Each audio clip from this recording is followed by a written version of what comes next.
That's fatal. How's it going, Fatal Family? In today's video, I got a lot more WWE 2K24 rating reveals, some new information, as well as some new details coming from Brian Williams himself. The first thing I want to talk about is this Stone Cold Instagram post. Stone Cold, a couple days ago, posted his Disturbed entrance music on Instagram. Now, I take away two things from this, right? One, he could be teasing that he's going to be returning at WrestleMania to be on Cody's side if The Rock tries anything. Or two, he could be teasing the song because it will be in 2K24. Hopefully it's both of them. Yeah, I just wanted to make sure I cover that before I hop into the rating reveals and the other news, because I found that very interesting how he just randomly posted his Disturbed theme song. We got some more superstar reveals from Up Up Down Down. Cody Rhodes is revealed with the Cody Vader entrance. Hopefully we can use the Cody Vader entrance on any superstar we want in 2K24. In this short little video, we get to see Cody Rhodes facing off against Finn Balor, and then it's finally revealed that Cody Rhodes has a rating of 93. I think he personally should have been in the high 90s, not the low 90s. I mean, he is the main cover star, but personally, like I say, ratings don't really matter at all. Gunther is revealed in his video fighting against The Miz. His rating is revealed to be a 90. It's kind of crazy how Gunther and Logan Paul share the same rating. I don't know what 2K was thinking with that.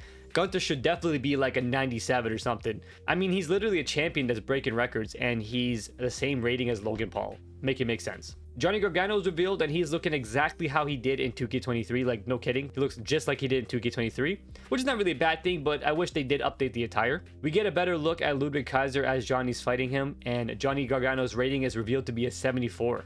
In Drew McIntyre's video, he's shown fighting Finn Balor, and Drew's rating is an 89. Again, Logan Paul has a higher rating than Drew McIntyre. The Judgment Day is then shown beating up various superstars. We get a better look at JD McDonough. We get a first look at Jinder Mahal in this little clip here. Damian Priest ends up having a rating of 86. Finn Balor has a rating of 87, and JD McDonough has a rating of 71. Next up is the Bloodline. We get to see Jay, Jimmy, as well as Solo. We get a first look at Luke Gallows in this clip. Jimmy ends up having a rating of 84. Jay has a rating of 90. Let's go, Jay.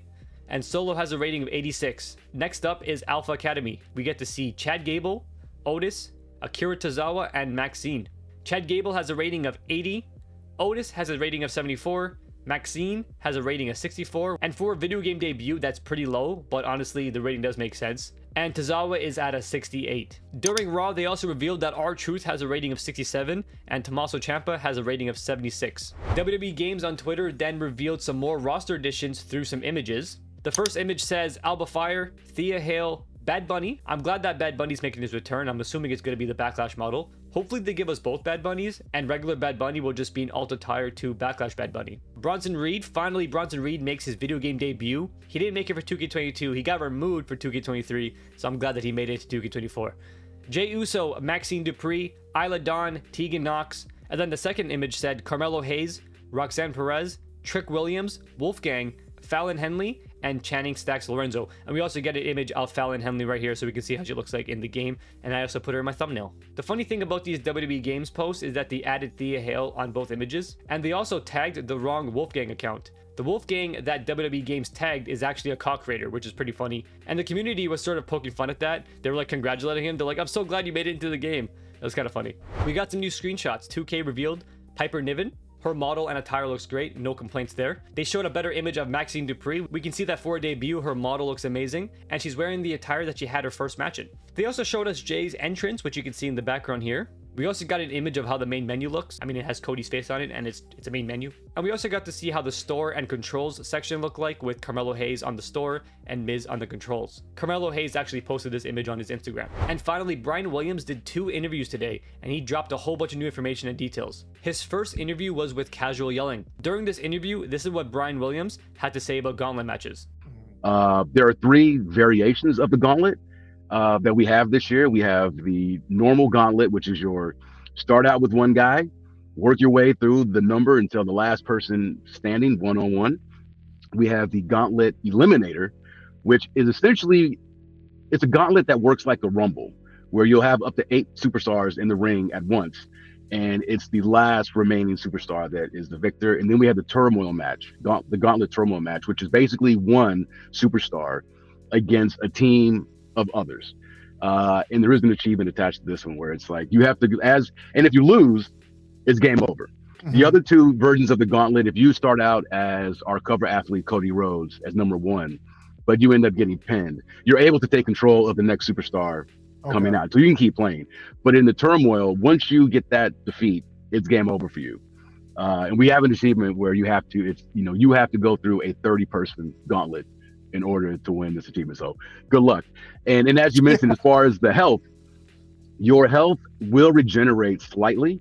Again, there's an option that you can toggle that on or off, or you can choose to go the Iron Man route and basically just go through the entire gauntlet with the health that you have, the finishers that you have. And I will say it's really fun. And for me, the biggest thing about this year's gauntlet, all three of them, is again, I just go back to the presentation of everything.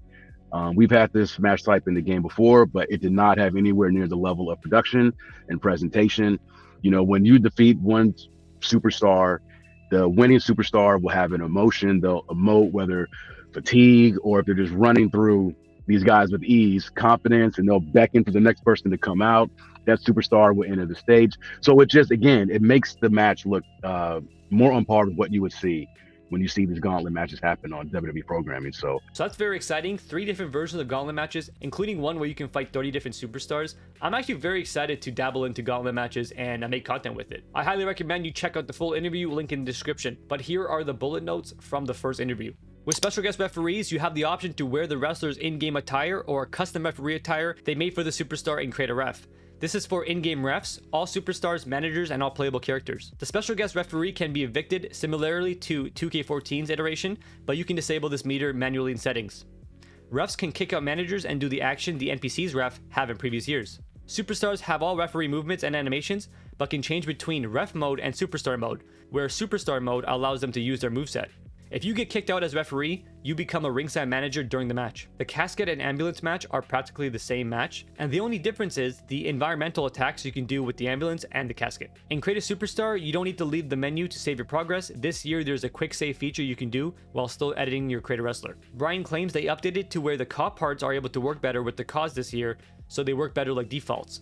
Maybe they fixed like title entrances being like under the robe instead of over the robe. There's an achievement for beating a 30 superstar gauntlet. You can toggle slight regeneration between rounds, or just have no regeneration at all for the gauntlet matches if you want them to be harder. There's different winning animations between each round of a gauntlet match based on your superstar's health and fatigue levels. Modern Lita is confirmed for the game, but Brian isn't sure if they created the model using a new scan. All of the new matches are one-on-one exclusive except for Gauntlet match, which has multi-man variations. The second interview came from Pro Wrestling Shoot, and again, check out the full interview, link in description. This is what Brian Williams had to say about show intros and promos. yeah, promos are not in universe this year. I've seen people mention that on social media, on X. So the promos, it's one of those things where if the desire is such where fans really want these things back, obviously we're listening, we stay attuned to that. But again, like if we were to reintroduce promos, obviously we want it to be we'd want to do better than how it was before, obviously. But yeah, I mean, if the fan base demands it, I know we've had discussions about it potentially being something that's brought back, but yeah, it is not in 2K24. And outside of that, yeah, I had mentioned on social that the show intros in universe, yeah, those aren't there either. But there are definitely always improvements to universe. I know all the new match types are all there. But these are the bullet notes that I got from the interview. Online stability has improved, thank goodness, because with online Royal Rumbles, you're gonna have to make sure the servers are stable. Super finishers don't allow resiliency use. Resiliency requires an 85 overall. No promo returns. No show intros. ECW in my GM. There will be new GMs. There will be no body morphing, unfortunately. New car parts and props. Fading face paint on cause. Same logo limit, unfortunately. No double rings. Yet. Brian Williams said yet, so maybe they might add it in a future update. Brian is under the impression that 40 Years of WrestleMania Pack has a special release schedule. So the 40 Years of WrestleMania Pack, we will not be getting that on day one. My faction content being used outside of my faction is not confirmed yet, but they hear our concerns. So I'm assuming that starting off, my faction models will still be locked to my faction, but later on in the game cycle, they will probably release them to exhibition mode and other modes. Diving signatures and finishers off ladders, chamber pods, and ledges are not returning. 2 paybacks are locked through My Rise. Jey Uso's entrance motion is being worked on to include crowd actions and taunts. If you notice in the video with Jey's entrance, the crowd is kind of dead, so I'm glad they're working on that. Quick saving cause mid-creation to prevent loss of progress. And there was a bunch of super chats saying, bring back the furry boots. Huge thanks to Glizzy from my Discord for writing all those bullet notes for both interviews. And as always, check both interviews in the description to get Brian Williams' full explanation of all the bullet notes that I just mentioned. Thanks for watching, guys. That right there is all the up-to-date WWE 2K24 news and details. Expect more roster reveals and ratings throughout the week, as well as a bunch of new gameplay starting Friday. And I'll be here covering it all, so be sure to give the video a like, subscribe, notifications on, and I'll catch you next video. Fiddle Steven out. Peace.